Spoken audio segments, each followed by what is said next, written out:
యేసే పరిష్కారము అనుదిన Bible study కార్యక్రమం ప్రేక్షకులందరికీ మన ప్రభువును ప్రియరక్షకుడు అయిన యేసుక్రీస్తు వారి అత్యున్నతమైన నామమున వందనాలు. ప్రభువునందు ప్రియ దేవుని బిడ్డలారా, నేటి దినము దైవజనులు కారుపాటి శ్యామ్ సాగర్ గారి ద్వారా బైబిల్ స్టడీలోని వాక్య ధ్యానమును మార్కు సువార్త నుండి ధ్యానం చేసుకుందాము. మీరందరూ బైబిల్తోనూ నోట్బుక్తోనూ సిద్ధపడి ఉంటే దైవజనులు కారుపాటి శ్యామ్ సాగర్ గారు ప్రార్థన చేసి ఈ దినపు వాక్య పరిచర్య చేస్తారు. ప్రభువునందు ప్రియా దేవుని బిడ్డలారా, నేటి వాక్య ధ్యానం కొరకు ప్రార్థించుకుందాం. దయచేసి తలలో వంచండి, ప్రార్థనలో ఏకీభవించండి.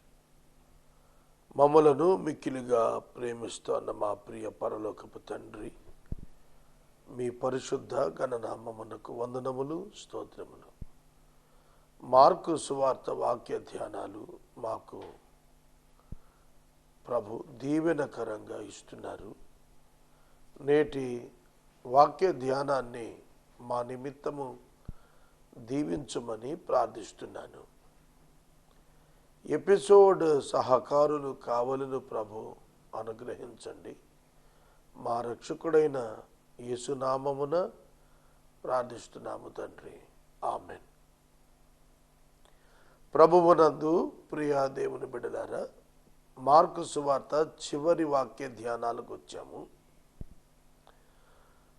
16వ అధ్యాయము 15వ వచనము. 16వ అధ్యాయము 15వ వచనము. మీరు సర్వలోకమునకు వెళ్ళి సర్వ సృష్టికి సువార్తను ప్రకటించుడి. And he said to them, go into all the world and proclaim the gospel to the whole creation. And proclaim the gospel to the whole creation. ఇదే వచనము మత్తయి శుభవార్త 28వ అధ్యాయము 19వ వచనములో ఉన్నటువంటి మాట నేను చదువుతున్నాను. కాబట్టి మీరు వెళ్ళి సమస్త జనులను శిష్యులుగా చేయుడి.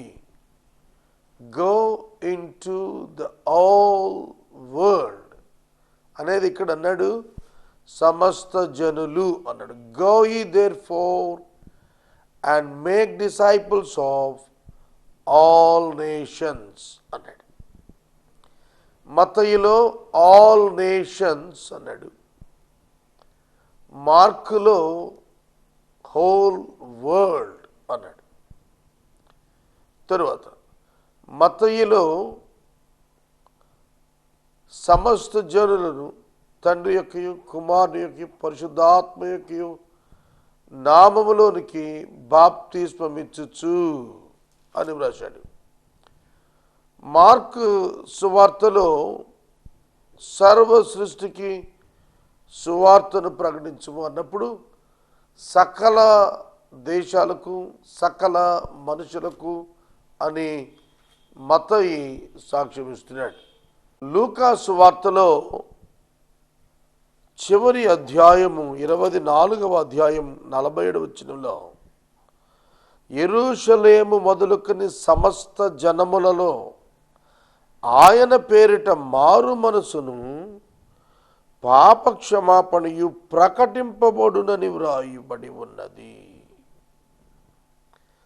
మీరు సర్వలోకమునకు వెళ్ళి సువార్త ప్రకటించుడనే పదాన్ని ఇక్కడ మారు మనసు పాప క్షమాపణ ప్రకటన అని వ్రాయబడింది.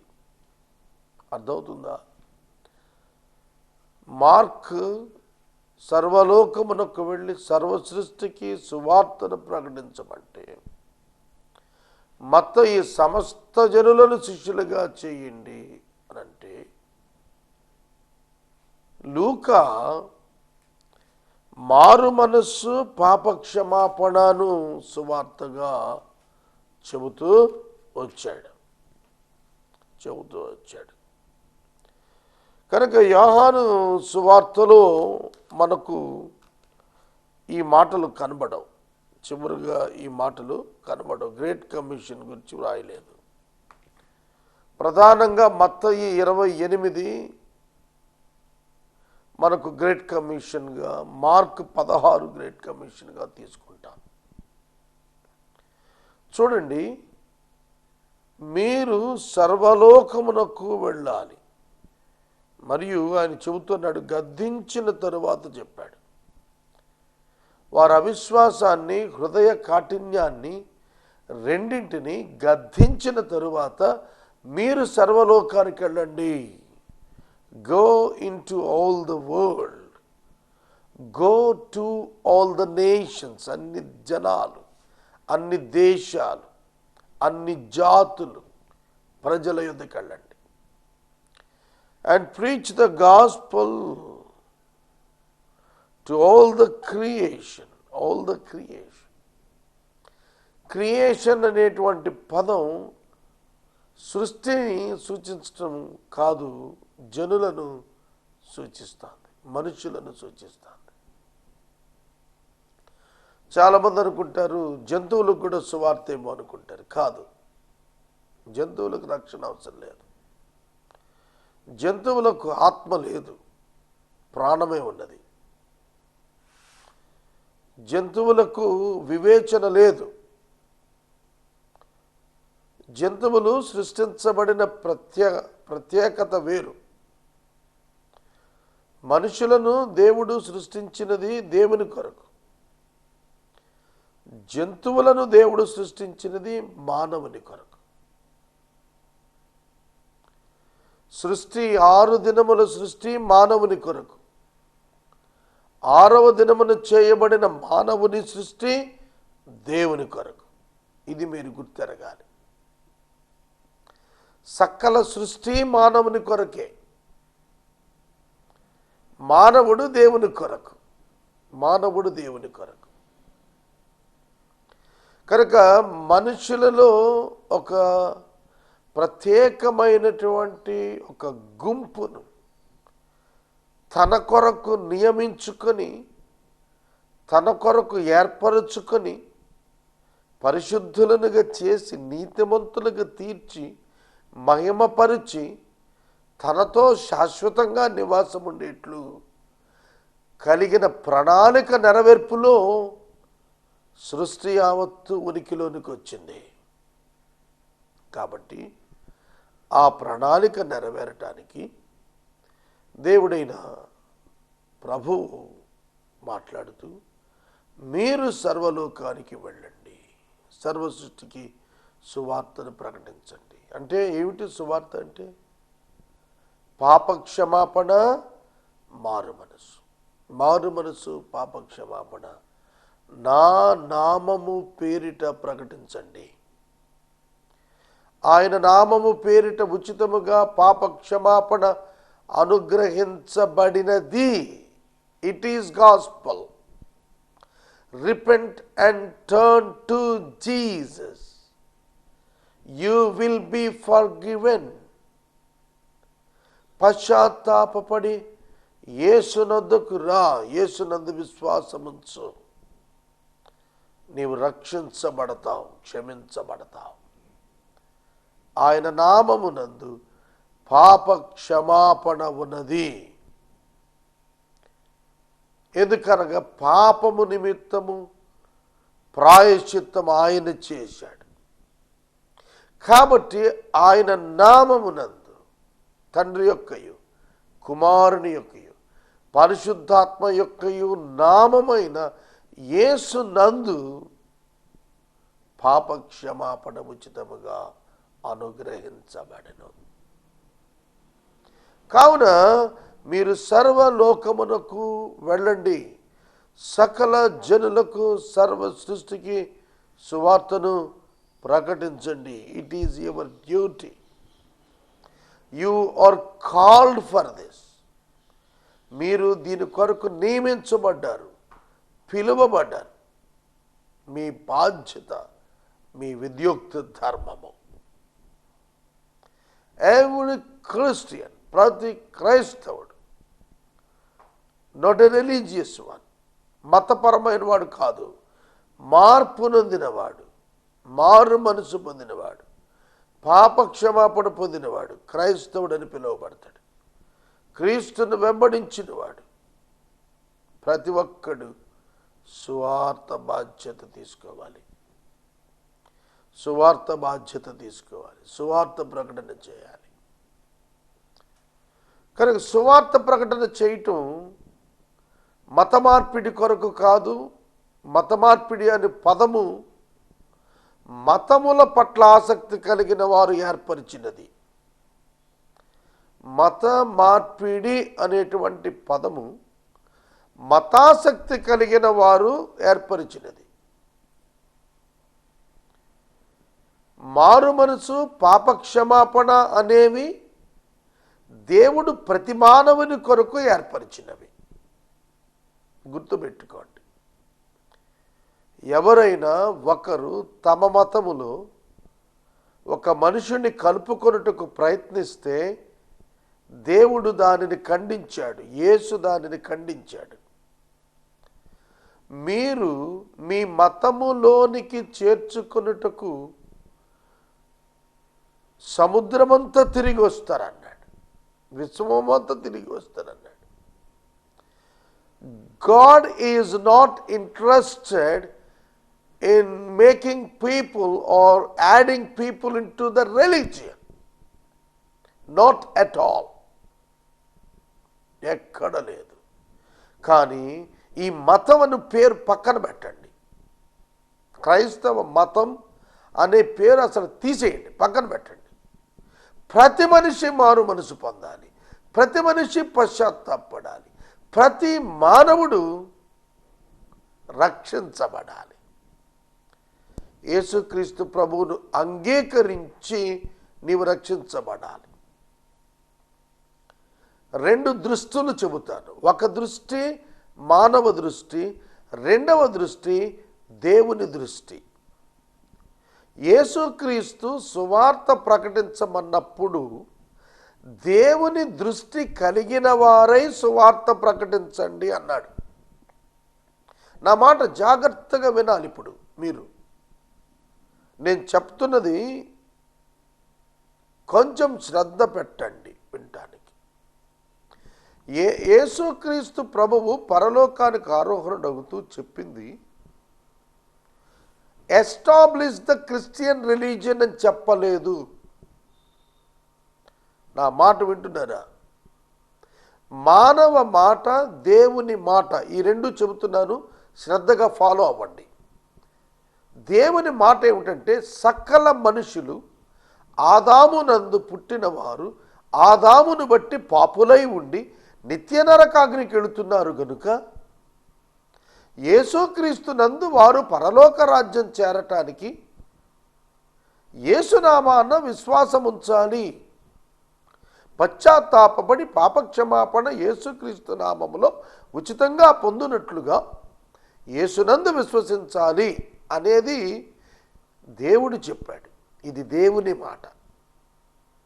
దేవుని ఆశ ప్రతి మానవుడు దుష్టత్వము నుండి తొలగిపోవుట, పాపము నుండి తొలగిపోయి పరిశుద్ధుడగుట, నీతిమంతుడగుట, పరిశుద్ధ జీవితము జీవించుట. ఇందులో క్రైస్తవ మతమునకు చోటు లేదు. అంతియొకయ అనే పట్టణంలో యేసు ప్రభువునందు విశ్వాసముంచి పశ్చాత్తాపడి పాపక్షమాపణ ఉచితంగా పొందిన గుంపు ట్రాన్స్ఫర్మేషన్కు గురై రూపాంతరం చెందిన వారై దేవుని కుమారుని వలె జీవించడం ప్రారంభించారు. ఆ జనాంగాన్ని చూచిన ప్రజలు అన్నారు, వీరు క్రైస్తవులు అన్నారు. అక్కడ ప్రారంభమైంది క్రైస్తవుడు అనే పదం. ఆ తర్వాత క్రైస్తవులు అనే పదం వివిధ ప్రాంతాల్లో విస్తరించింది. క్రైస్తవులు అనగా విశ్వసించిన వారు, పశ్చాత్తాపడిన వారు, మారు మనసు పొందిన వారు, యేసును నమ్మిన వారు, పాపక్షమాపణ పొందినవారు. అంతేగాని యూదులో, ఇంకొకళ్ళు ఇష్మాయేలీయులో, ఫిలిస్తీయులో, ఇంకొక జాతి గురించి మాట్లాడాల. అక్కడ జాతి గురించి మాట్లాడాల. విశ్వాసము వహించి మార్పు నొంది క్రీస్తువని జీవిస్తున్నందుకు పిలువబడిన పిలుపు క్రైస్తవుడు. కాబట్టి అక్కడ మతానికి చోటు లేదు. రెండవది, ఎక్కడ దేవుడు మీరు చర్చ్ బిల్డింగ్స్ కట్టి సండే వర్షిప్ పెట్టండి, పెట్టి అక్కడ అది బిల్డ్ చేసుకోండి, అది డెవలప్ చేసుకోండి, కానుకలు పెట్టుకోండి, ఇవి ఎక్కడ చెప్పలా. ఓల్డ్ టెస్ట్మెంట్లో ఉన్న టెంపుల్ ప్రాక్టీస్ని న్యూ టెస్ట్మెంట్లోకి ఇన్కల్ట్ చేశారు ఇప్పుడు. అందుకే సువార్త ప్రకటనను మానేసి పక్కన పెట్టి ఈ కట్టుకున్న గుడి నింపటానికి ప్రయత్నం చేస్తూ మతం అనే దాన్ని మనుషులు తీసుకొచ్చారు. మతం అనే దాన్ని మనుషులు తీసుకొచ్చారు. దేవుని వాక్యంలో ఈ మతం లేదు అసలు. మతం అనే పదానికి విశ్వాసం అనే అర్థం వచ్చింది కనుక దీన్ని ఒక మతం అని ఒక మతంగా మార్చారు, ఒక రిలీజియస్ గ్రూప్గా చేశారు.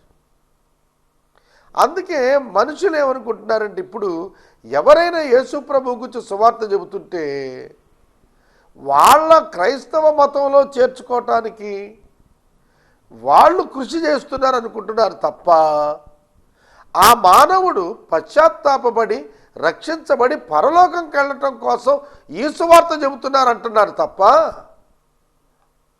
అనుకోవాలి తప్ప అలా అని అనుకోవాలి తప్ప వాళ్ళు గుళ్ళో చేర్చుకోవటాకు వాళ్ళ మతాన్ని పెంచుకోవటాకు అని అనుకోకూడదు. కానీ వాళ్ళ దురదృష్టం దౌర్భాగ్యం అలాంటి కండిషన్ ఉంది లోకంలో. ఇక మానవ మతం మాట ఏమిటి? మానవ మతంకి వచ్చేటప్పటికి తమ విశ్వాసాన్ని అవలంబించమని మనుషులను ఒప్పించి స్వీకరించి తమ మత పద్ధతులలోనికి తీసుకుని వచ్చుట. క్రైస్తవ్యం అలా కాదు. ఒక వ్యక్తికి యేసుక్రీస్తు ప్రభువు ద్వారా కలిగేటువంటి పాపక్షమాపణ, నిత్యజీవము కూర్చి చెప్పి డెసిషన్ అతనికి విడిచిపెట్టి డెసిషన్ అతను తీసుకుంటే క్రీస్తునందు ఎలా జీవించాలో నేర్పించవచ్చు, బోధించవచ్చు.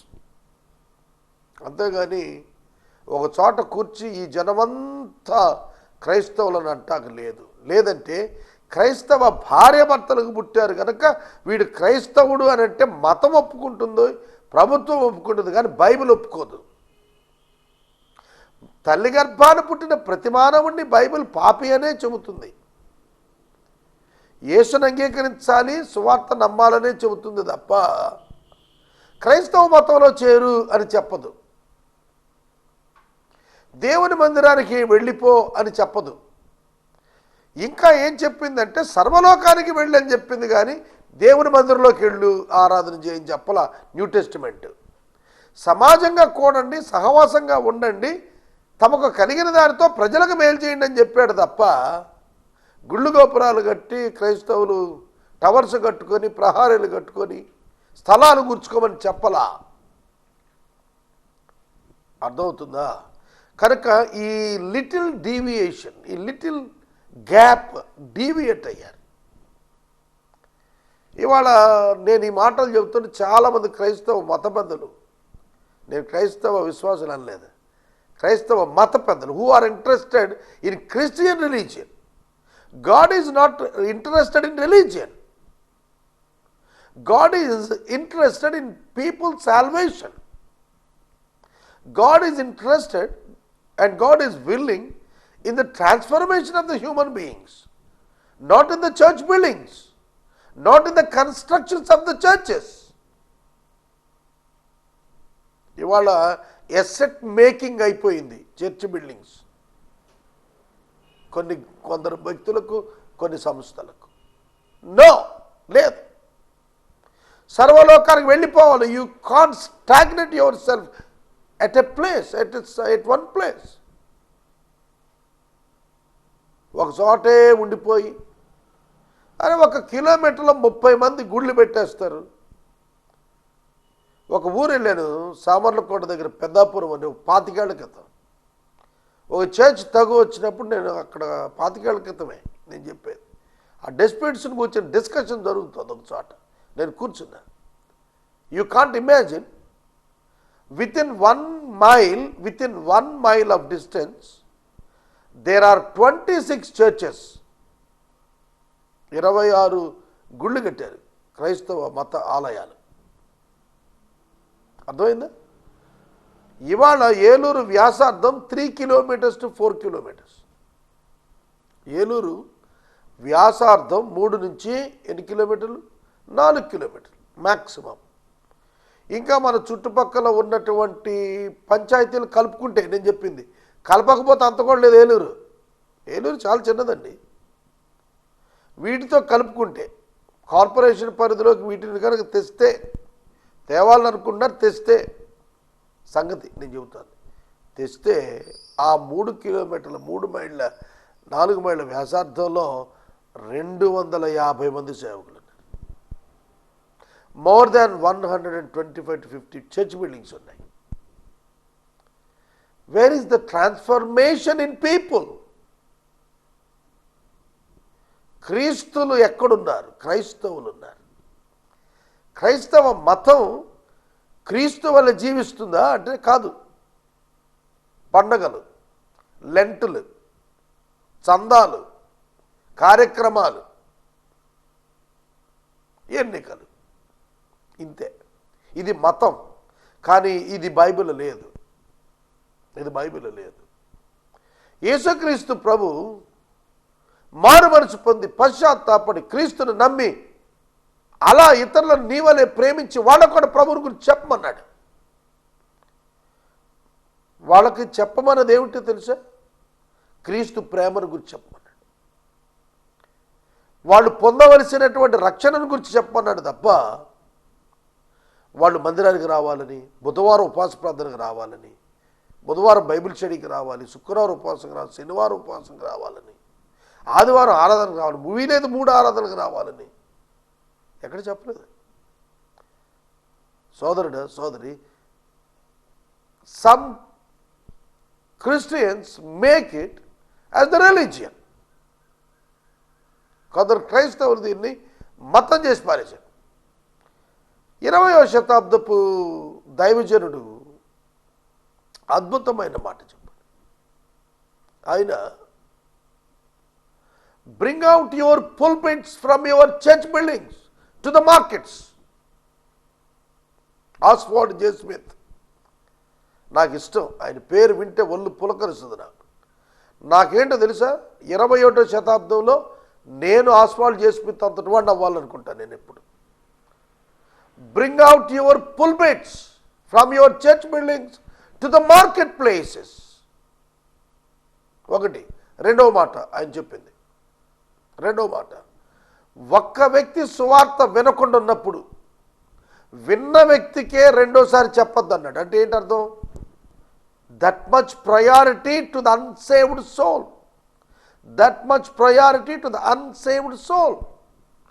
ఇంకా సువార్త వినకుండా ఉన్న వానికి సువార్త చెప్పాలి తప్ప చెప్పినోడికే చెప్పి అబ్బా ఎన్ని సభలండి, ఎన్ని సభలు, ఎన్ని ఆటోలు, ఎన్ని బస్సులు, జనాన్ని తరలింపండి. ఇది సువార్త ప్రకటన కాదు.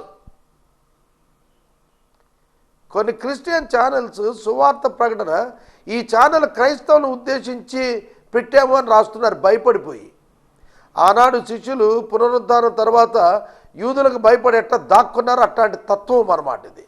ఏమి సువార్త ప్రకటన క్రైస్తవులు చేయమన్నాడా యేసయ్య? సర్వలోకానికి చేయమన్నాడు. ధైర్యంగా చెప్పాలండి, సువార్త ధైర్యంగా చెప్పాలి. నేను వేసే పరిష్కారం అందుకే క్రిస్టియన్ ఛానల్లో స్టార్ట్ చేయలేదు. ఖరీదు అయినా నాన్ క్రిస్టియన్ ఛానల్స్లోనే నేను డబ్బిచ్చి మరీ వాక్యం చెప్పాను ఇప్పటివరకు. రోజుకి 7,000 పే చేసి సంస్కృతిలో వాక్యం చెప్పాను. Receipt based ministry. ఇవాళకి రిసీట్ బేస్డ్ మినిస్ట్రీ నాది. నేను సువార్త చెప్పాను, మా గుడికి రండి అని చెప్పలేదు. నా దగ్గర పనిచేస్తున్న వాళ్ళు 10 మంది 10 సంఘాలకు వెళ్తారు, నా చర్చికి రారు. I never invited. What is important? What is important? మీకు తెలుసునా, అందరికంటే పెద్ద గుడి కట్టగలిగే సామర్థ్యము, ఇన్ఫ్లుయెన్స్ నాకుంది, కానీ నేను కట్టలేదు. నేను చర్చ్ పెడితే ఒక పాక పెడతాను, చర్చ్ బిల్డింగ్ కట్టను. అది కూడుకొని స్థలం, అక్కడ నుండి దైవ ప్రేమ ప్రవహించాలి. అదే చర్చ్ అంటే. చందా పెట్టి లెక్క చెప్పకపోవటం చర్చ్ కాదు. 26 సంవత్సరాల సేవా జీవితం నేను మనవి చేస్తున్నాను. Church is not for some religious leaders, it's not for them. Church is for unsaved people of the world.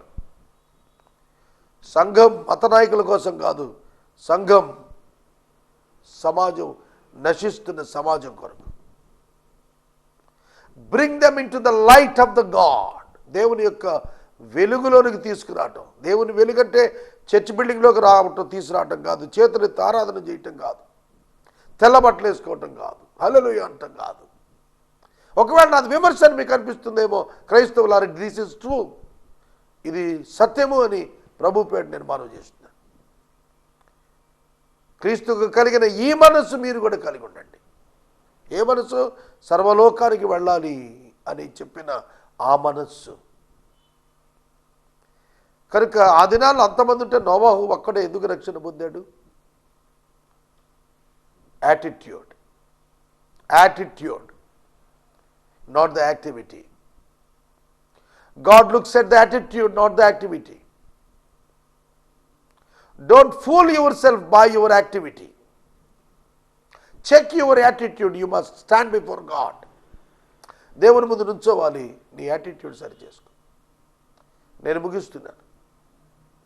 సర్వలోకానికి వెళదాం. అన్ని జాతుల ప్రజలకు, అన్ని దేశముల ప్రజలకు యేసు రక్షకుడని చెబుదాం. క్రైస్తవ మతాన్ని ఎవరు మతంగా భావిస్తున్నారో దాన్ని పక్కన పెడదాం, దాన్ని వదిలేద్దాం. మతం కాదు క్రైస్తవం, మార్గం. దాన్ని మనం వెంబడించి చూపిద్దాం. మనం క్రీస్తు ప్రేమను పంచుదాం. అదే క్రైస్తవ్యం. ప్రార్థన చేస్తాం. మనము ఇంతవరకు దైవజనులు కారుపాటి శ్యాన్సాగర్ గారి ద్వారా బైబిల్ స్టడీలోని వాక్య ధ్యానమును మార్కు సువార్త నుండి ధ్యానం చేసుకున్నాము. ఈ కార్యక్రమం ద్వారా మీరు పొందుకొనుచున్న ఆత్మీయ మేలులు ఒక ఉత్తరం ద్వారా మాకు తెలియచేయండి. మీ ప్రార్థనా మనవులు మాకు తెలియచేస్తే ఏసే పరిష్కారం కార్యాలయంలో ఏర్పాటు చేసిన ప్రత్యేక ప్రార్థనా శిబిరంలో మీ కొరకు ప్రార్థిస్తాం. మీ కుటుంబ పక్షముగా ఒక ఎపిసోడ్ ప్రసారం చేయాలనుకునేవారు మాకు తెలియచేస్తే మా సిబ్బంది మీ గృహాలను దర్శిస్తారు. ముగింపు ప్రార్థన ఆశీర్వాదాలతో ఈ కార్యక్రమాన్ని ముగించుకుందాం. ప్రార్థన. మమ్మల్ని మిక్కిలిగా ప్రేమిస్తున్న తండ్రి, వందనాలు. వాక్యము విన్న బిడ్డలను దీవించు. యేసు నామమున అడుగుచున్నాం తండ్రి, ఆమేన్. తండ్రి అయిన దేవుని ప్రేమ, కుమారుని యేసయ్య కృప, పరిశుద్ధాత్మ అన్యోన్య సహవాసం సదా మనకు తోడైనను గాక. ఆమేన్.